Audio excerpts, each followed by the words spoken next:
Welcome back to my channel Rizky Andika Putra in dunia perhotelan.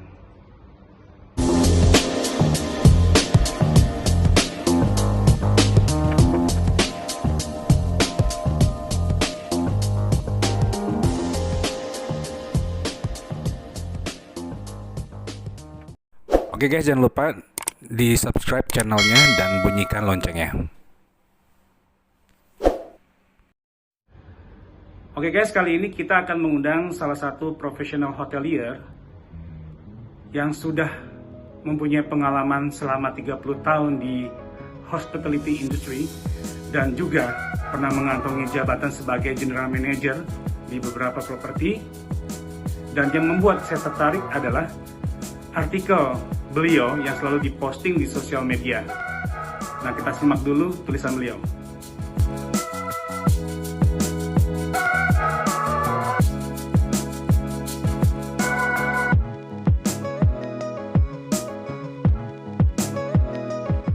Nah, barusan artikel yang ditulis oleh beliau di salah satu sosial medianya. Nah, ini menarik banget buat saya bahas dengan judul istilah jabatan di Hotel Bintang 5, dan mungkin video ini bisa menjadi referensi atau informasi buat kalian yang ingin tahu di dunia perhotelan, dan semoga bermanfaat. Tapi jangan lupa guys untuk subscribe my channel dan nyalakan loncengnya.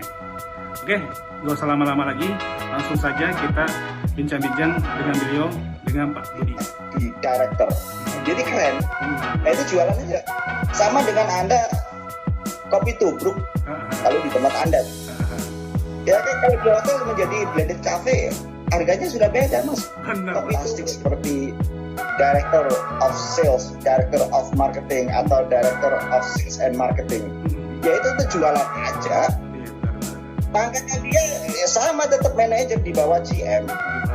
Gajinya juga dengan possibility. Oke, assalamualaikum Pak Budi, apa kabar Pak Budi? Waalaikumsalam, baik-baik mas. Ya, gimana kabarnya Pak? Alhamdulillah, ya paling tidak masih bisa survive lah di tengah-tengah pandemi COVID ini. Iya benar Pak, semuanya terimbas Pak ya, sampai pariwisata benar-benar semuanya terimbas ya dengan pandemi seperti ini. Iya. Pak, gimana Pak? Kesibukannya sekarang apa Pak? Saya tetap jaga office ya, karena yang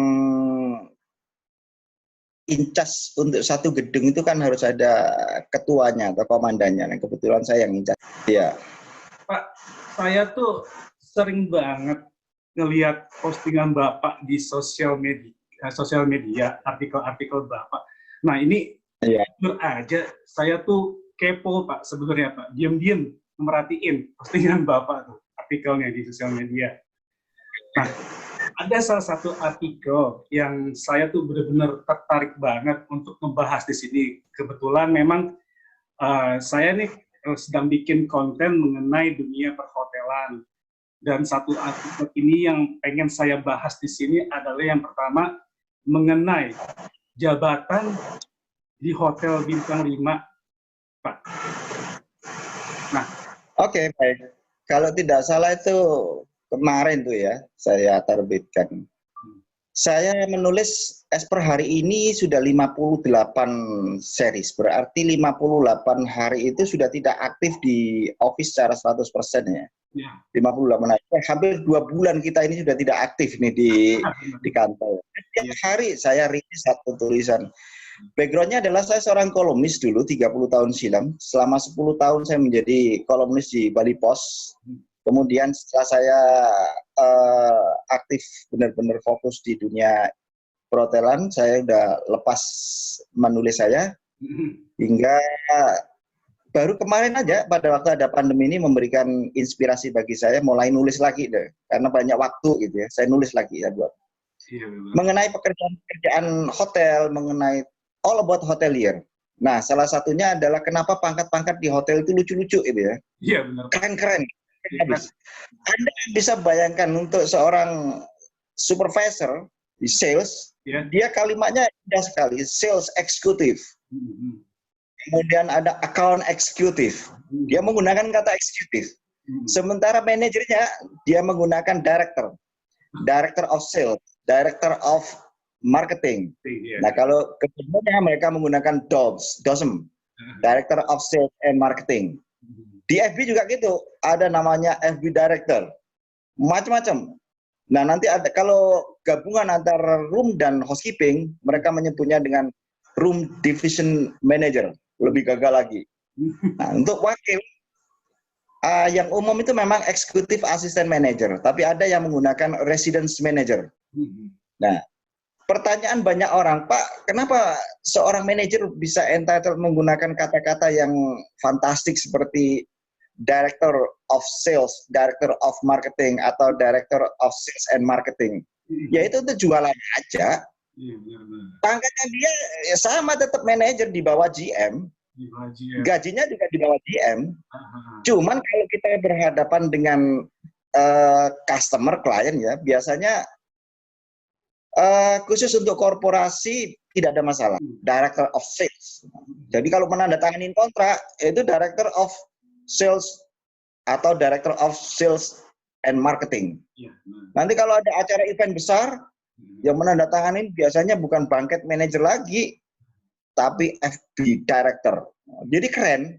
Itu jualannya sama dengan Anda kopi tubruk kalau di tempat Anda.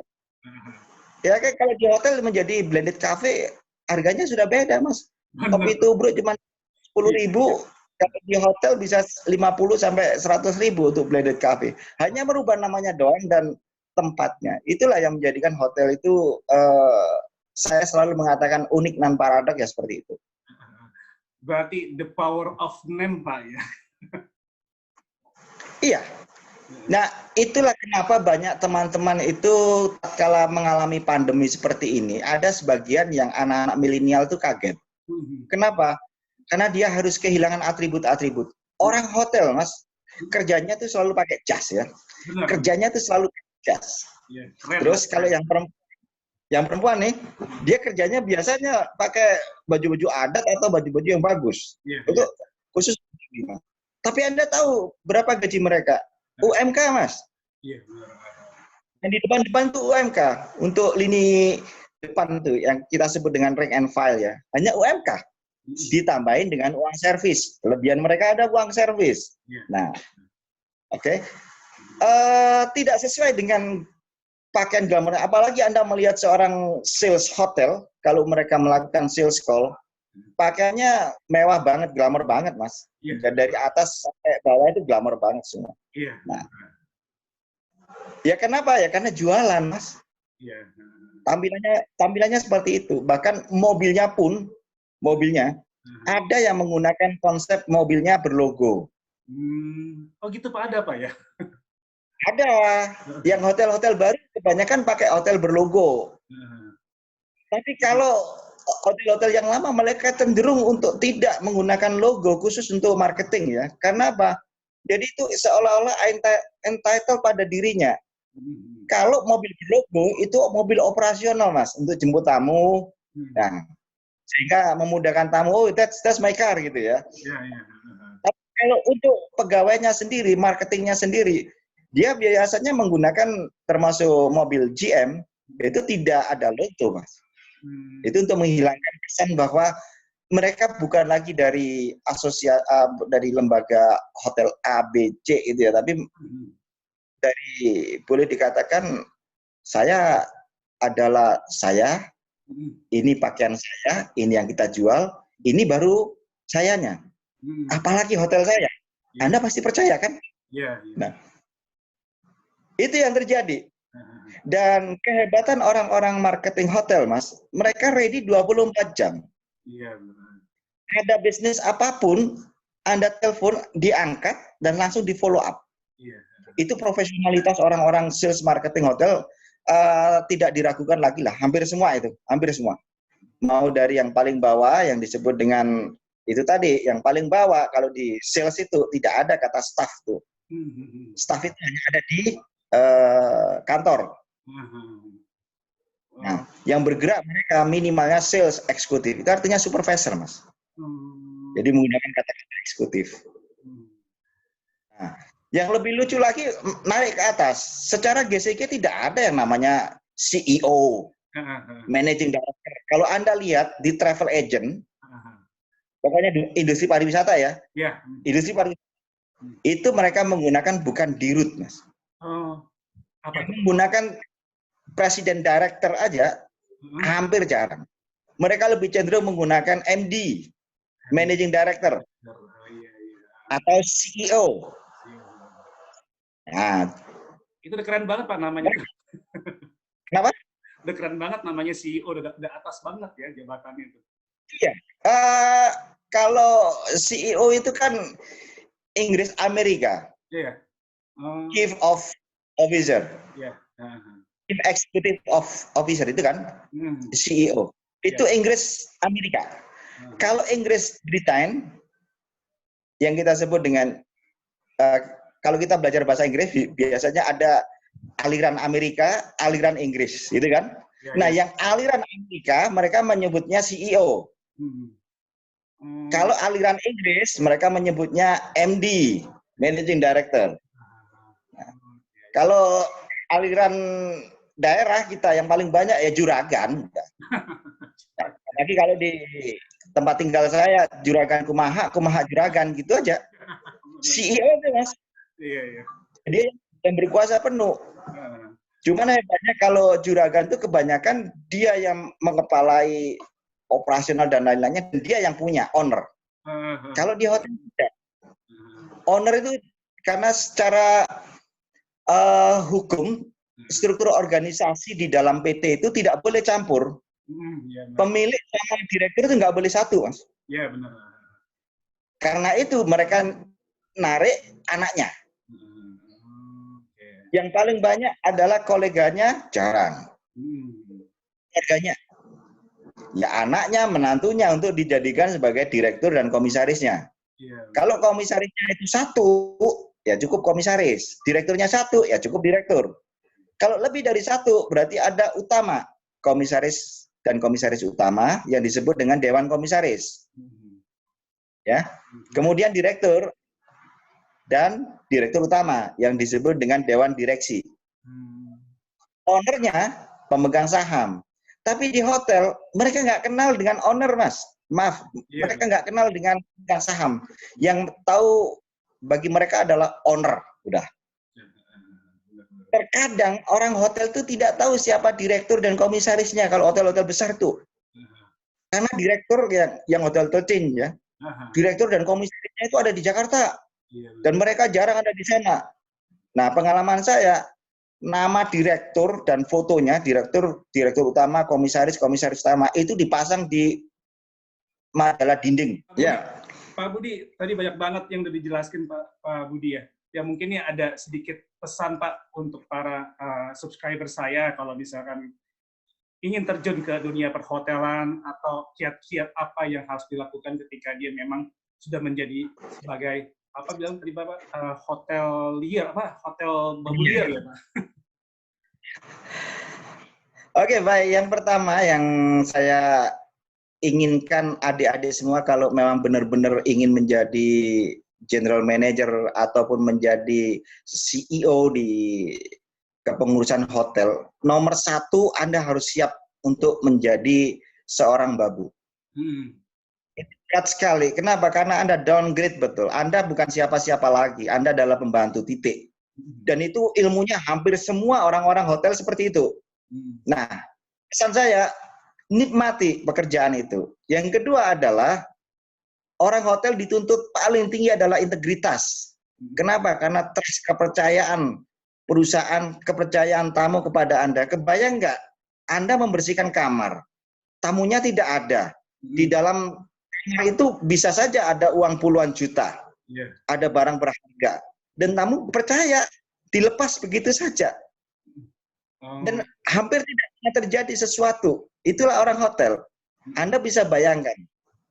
Ya. Jadi integrity. Nah, setelah itu orang hotel lebih cenderung kepada hal-hal yang bersifat bersyukur. Jadi kalau bekerja itu, Mas, pekerjaan itu adalah kehormatan. Mendapat pekerjaan kehormatan, setelah itu dia bersyukur. Semakin banyak kebersyukuran Anda, semakin Anda bisa menjadi orang yang sukses. Makanya saya bilang, jangan pernah meliniarkan jabatan dengan pendidikan Anda atau prestasi Anda. Yeah. Kalau Anda berpikir seperti itu, Anda sudah merasa kerja dengan bagus, pendidikan sudah bagus, ternyata tidak mendapatkan sesuatu, tetap aja jadi babu kelas bawah, Anda frustasi, salah. Kenapa? Karena di hotel itu amanah, Mas. Iya, benar. Udah dinikmati kerja dengan baik, nanti tamu itu nulis. Nah, bedanya kerja di hotel dengan yang lain, penilaian itu bukan cuma dari manajer Anda, Mas. Manajer Anda itu pilihan nomor, kalau saya bilang, pilihan nomor 7. Iya. Pilihan pertama 1 sampai 5 tetap Pancasila, Mas. Pilihan ke-6 adalah apa yang dikatakan oleh tamu. Iya. Mungkin manajer Anda tidak suka dengan Anda, tetapi banyak sekali tamu just comment, tamu-tamu menulis dan menyanjung Anda bahwa Anda bekerja dengan bagus. General manager Anda akan memilih Anda, bukan manajer Anda, Mas. Iya, setuju, apalagi sampai didengar oleh owner. Terkadang sekarang medsos ya, dia bisa menulis di laman manapun juga menyebut nama Anda, ini sangat helpful, ini bagus kerjanya ini. Owner Anda, ya namanya owner, gampang aja dia mau naikkan, dia mau jadi manajer kapan aja juga bisa. Iya, benar. Nah, kuncinya di situ. Jadi ikhlas kerjanya kalau di hotel tuh. Saya pikir ini bukan cuma hotel ya, semua lini lah. Ikhlas dan syukuri, nikmati pekerjaan itu. Dan jangan pernah berpikir bahwa prestasi Anda itu akan linear dengan apa yang akan Anda capai. Jangan. Anda akan frustasi. Iya, benar. Untuk teman-teman yang mau masuk di dunia hospitality, satu tingkat lagi harus Anda tingkatkan menjadi hospitability. Anda harus siap. Kalau hospitality adalah keramataman, hospitability adalah keramataman total. Ini adalah vocabulary yang saya ciptakan seminggu yang lalu, Mas. Mudah-mudahan bermanfaat untuk adik-adik semua yang mau bergerak di bidang atau industri perhotelan, ya. Terima kasih. Oke, terima kasih Pak Budi. Tips-tipsnya. Semoga Bapak sukses dan sampai ketemu lagi Pak di kesehatan, Pak ya. Amin, amin, amin. Ya, makasih Mas Rizky. Ya, Assalamualaikum. Waalaikumsalam, Pak. Oke guys, barusan kita udah bincang-bincang lebar dengan Pak Budi ngebahas mengenai jabatan-jabatan yang ada di hotel. Dan semoga video ini menjadi manfaat buat kalian ketika kalian memutuskan untuk bekerja di hospitality industry, atau kata beliau punya istilah sendiri yang namanya hospitability industry. Semoga manfaat dan semoga bisa menjadi referensi untuk kedepannya. Jangan lupa subscribe my channel, nyalakan loncengnya. Sampai ketemu di video selanjutnya.